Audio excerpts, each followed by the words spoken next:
Hey, welcome to an episode of Chad's Beer Reviews. Doing a beer I got at the burrito store. This is called Greenstone Double India Pale Ale, 8.5 ABV from Equilibrium Brewery or Brewing. And you know what I just realized? This was canned on August 4th of last year, so it's like 266 days old. So violating every rule of the double hazy IPA. But let's get it into the glass anyway and see what happens. So yeah, we got a, I guess you would call it kind of more of a yellowish color, but yeah, very hazy. Pours to a big, frothy, foamy head. It is sticking around. Let's give it a whiff. I mean, I will say it smells very hoppy.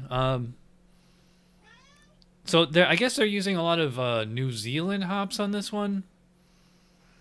I'm getting like tropical, but I'm also getting like kind of like almost like a slight garlic or onion. It kind of reminds me of like Heady Topper. It has like a spice to it. I mean, maybe you call it a grassiness, but yeah, tropical fruit. It does not. I would not call it juicy smelling. Oddly enough, I do not get any alcohol for 8.5, and for almost year-old can, I don't pick up on any oxidation either.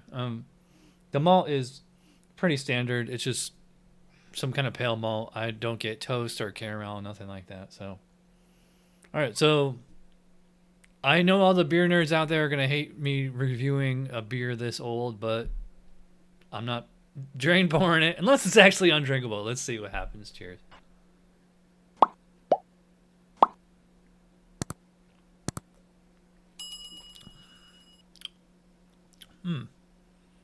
I think with all the of all the IPA substyles, the hazy IPA, especially a double hazy IPA, is one you actually could get away with aging because these beers are not that super bitter to begin with.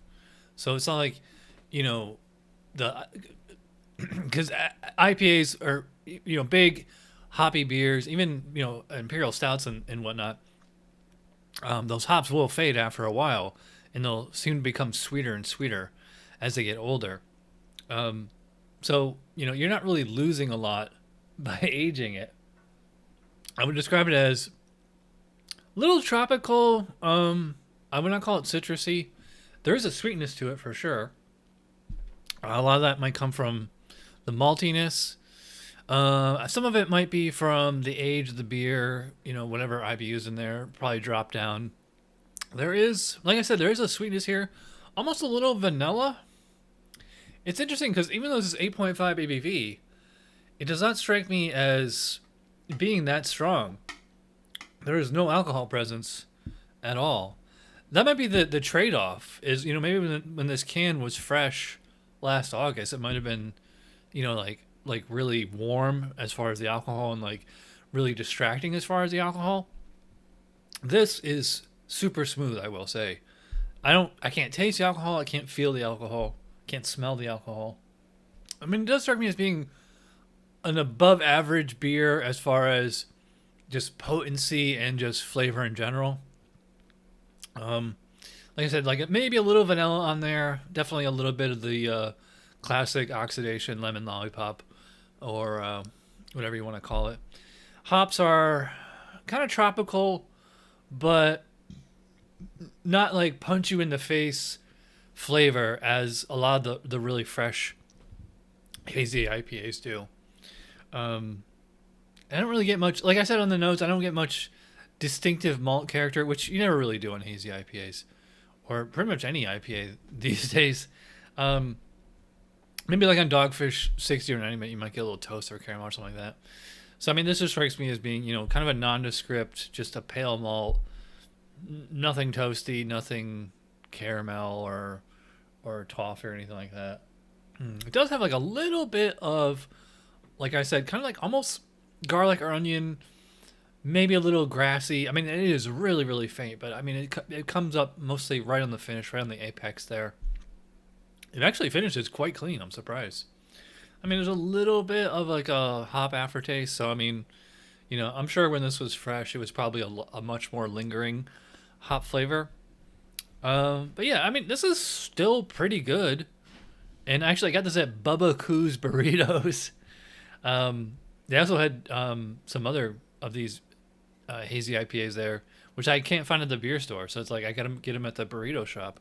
So as far as the rating for the Greenstone, it's still pretty good. I'm surprised. I'm actually really liking this. But I'm still gonna grade on a bit of a curve. I have a feeling this is a fresh. This is probably like at least a 4 out of 5. This particular can that I'm holding is, I think it's closer to like a 3.5. So take that for what it's worth. So yeah, I would definitely like to try a fresh one of these to see what the difference is. You know, this is a pretty tasty, really smooth double IPA. I mean, that's the thing. Pretty much all hazy IPAs are smooth. If they're not smooth, they did it wrong. By the way, as far as mouthfeel on that, I would call it probably at a medium. It actually is probably a medium, maybe medium full body, but it does have like a creamy, very smooth, soft texture. Probably about moderately high carbonation, but you know, it's the drinkability on it. Drinkability on it is fantastic, I would say. All right, so if you watch all the way in, you're awesome. Thanks for watching. I'll see you guys for Tuesday Night Beer School. Cheers.